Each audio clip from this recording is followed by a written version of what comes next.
Hello everyone, welcome to our YouTube channel. My name is Amit. चलिए आज के session को स्टार्ट करते हैं। देखिए, हमने जो पेपर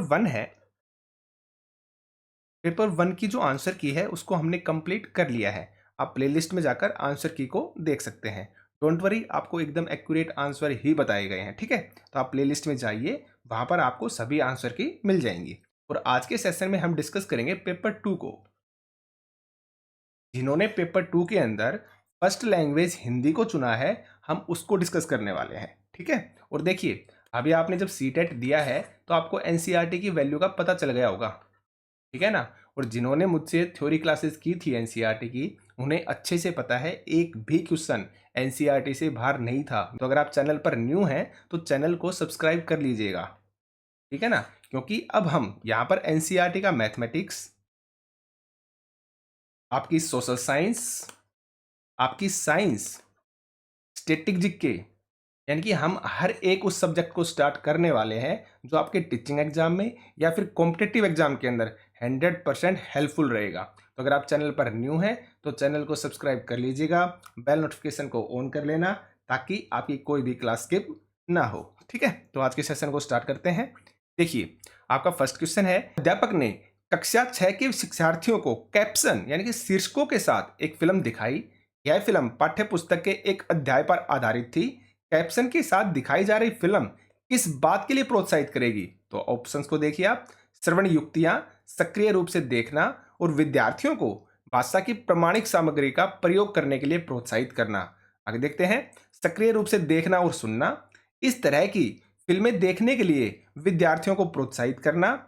मौखिक संकेतों का श्रवण, युक्तियों, पात्रों के अभिनय की सराहना और समीक्षा लिखना। यहाँ पर जो आपका करेक्ट आंसर होगा, आंसर नंबर फर्स्ट होगा, क्योंकि इस आंसर ने बाकी सभी चीजों को अपने अंदर समा लिया है, ठीक है। आगे बढ़ते हैं। निम्नलिखित कथनों को पढ़िए तथा सही विकल्प का चयन कीजिए। तो आपके पास अभी कथन दिया गया है, अपने प्रारंभिक बाल्यावस्था में एक बच्चा संज्ञा की अपेक्षा क्रियाओं यानी कि वर्ब का अधिक प्रयोग करता है और व्याकरणिक नियमों की अनदेखी करता है। उनकी शब्द संपदा बहुत ही क्या होती है, सीमित होती है। ये कारण दिया गया है। तो आपकी दोनों ही चीजें सही है, यानी कि ए और आर दोनों सही हैं तथा आर ए की सही व्याख्या भी करता है, ठीक है। तो यहां पर जो आपका करेक्ट आंसर हो जाएगा, आंसर नंबर 4। एक बालिका अपनी भाषा कक्षा का अनुभव माँ के साथ साझा करती है और कहती है कि कभी कभी हम अपनी आंखें बंद करते हैं और हमें अध्यापिका अपने बस्ते में से कोई भी वस्तु निकालने के लिए कहती है। देखिए, आप समझिए, आंखों को बंद कर दिया गया है और आंखें बंद करने के बाद आपको बैग में से वस्तु निकालनी है, फिर हमें उस वस्तु के बारे में बताना होता है। तो यह सीखने का बहुत अच्छा तरीका है। बच्चे की यह टिप्पणी हदिकम के बारे में बच्चे की प्राथमिकता की ओर संकेत करती है। उसकी प्राथमिकता की पहचान कीजिए। तो देखिए आप, जब मैं कुछ करती हूं तो भाषा प्रयोग अच्छी तरह से याद कर लेती हूं, गलत है भाई। जब मैं सुनती हूं तो भाषा प्रयोग अच्छी तरह से याद कर लेती हूं, ये होगा आपका करेक्ट आंसर। और क्यों होगा? क्योंकि देखिए, आंखें बंद करके आपको बैग में से कुछ निकालना है और उस समय जो शिक्षिका है ना, वो आपको बताती रहती है। तो बच्चे क्या करेंगे भाई, वो सुनकर ही करेंगे ना। तो इसलिए आपका जो करेक्ट आंसर हो जाएगा, आंसर नंबर सेकंड, ठीक है। आगे देखिए, शिक्षार्थी क्या करती है, उस उदाहरण को पढ़ें और उदाहरण से मेल खाती हुई युक्ति का चयन कीजिए। तो देखिए आप, यदि मुझे किसी का अर्थ समझ में नहीं आता तो मैं देखने का प्रयास करती हूं। आपका जो करेक्ट आंसर होगा, संदर्भ सामग्री की मदद लेना, यानी कि सिचुएशन के अकॉर्डिंग जो आपके पास सामग्री है ना, आप उसकी हेल्प से क्या करेंगे, चीजों की खोज करेंगे, उन्हें देखेंगे। तो करेक्ट आंसर हो जाएगा आंसर नंबर फर्स्ट। आगे बढ़ते हैं। नैदानिक परीक्षणों का प्रयोग किसके आकलन के लिए किया जाता है? तो देखिए आप, पाठ्य पुस्तक के मुख्य बंदों का सारांशीकरण करने की योग्यता, शिक्षार्थी की अपनी भाषा संबंधी गलतियों को स्वयं पहचानने की योग्यता, शिक्षार्थियों को उपलब्धियों के क्रम में श्रेणीबद्ध करना, या फिर शिक्षार्थी के भाषा के मजबूत और कमजोर बिंदु। यहां पर जो आपका करेक्ट आंसर होगा, आंसर नंबर 4। क्योंकि देखिए, यहां पर बात हो रही है नैदानिक परीक्षणों के बारे में। अब इसका प्रयोग किसके आकलन के लिए करते हैं? भाई, हम जो विद्यार्थी हैं ना, उनकी कमजोरी को और वो कहाँ कहाँ पे गलतियां कर रहे हैं, उन्हें कहाँ पर सीखने में प्रॉब्लम आ रही है, हम इन सब चीजों को जानते हैं, हम इन चीजों को पहचानने की कोशिश करते हैं। तो यहाँ पर जो आपका करेक्ट आंसर हो जाएगा, आंसर नंबर 4, ठीक है। आगे बढ़ते हैं। निपुणता परीक्षण सदैव किसका आकलन करते हैं? देखिए आप, भाषा का वह स्तर जहां तक विद्यार्थी की पहुंच बन गई है, विद्यार्थियों को पढ़ाई गई भाषा, बहुसंवेदी हदिगम अनुभव, या फिर दैनिक वार्तालाप की भाषा। तो यहां पर जो आपका करेक्ट आंसर होगा आंसर नंबर फर्स्ट, यानी कि भाषा का वह स्तर जहां तक विद्यार्थी की पहुंच बन चुकी है। ठीक है, आगे बढ़ते हैं।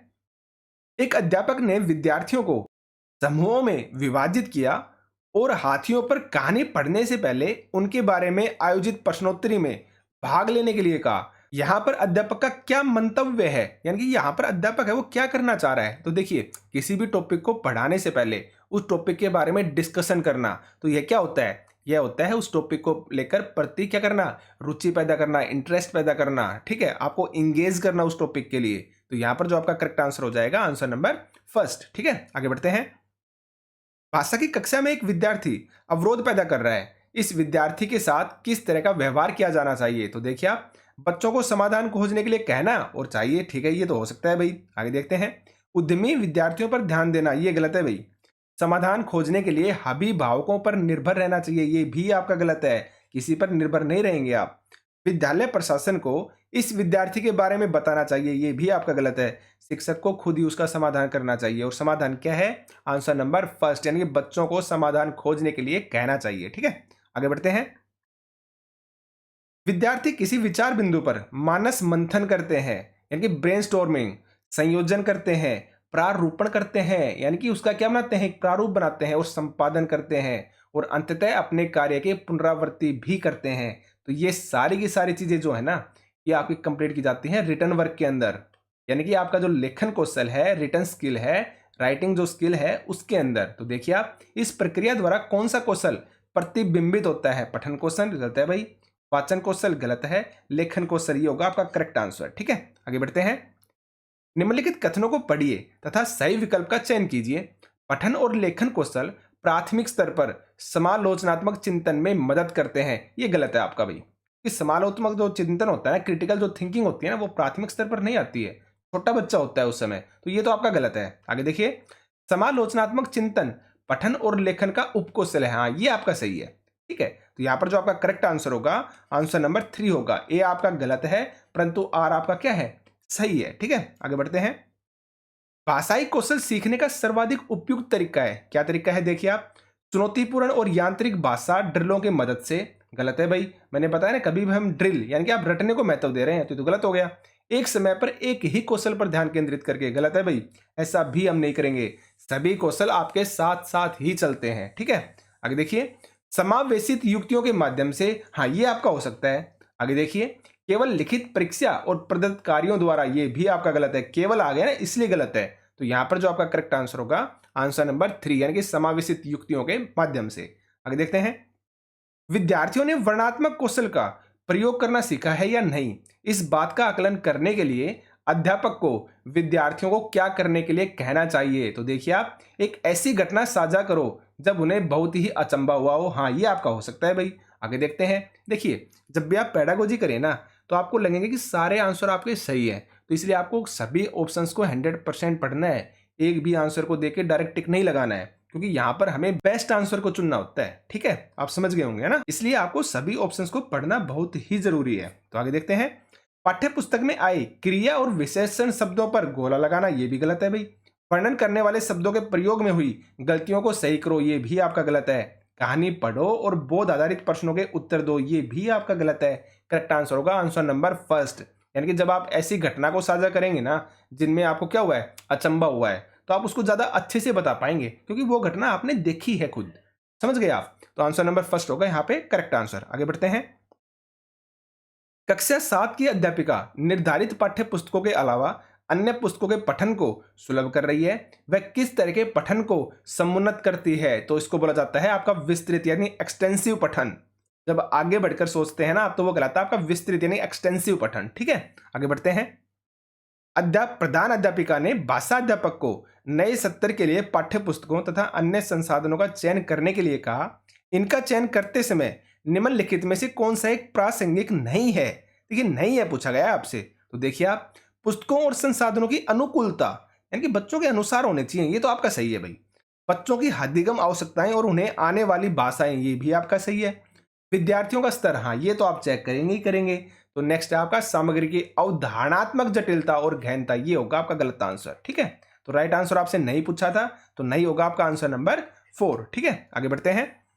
अध्यापक ने शिक्षार्थियों द्वारा भाषा सामग्री के प्रयोग का निरीक्षण करने के लिए मानदंड निर्धारित किए हैं, यानी कुछ रूल्स बनाए हैं। सामग्री के प्रयोग का निरीक्षण करने के लिए कौन सा मानदंड सर्वाधिक रूप से महत्वपूर्ण और सहायक है? तो ऑप्शंस को देखिए आप। सामग्री की उपलब्धता, तैयारी और अभ्यास, हाँ हो सकता है आपका।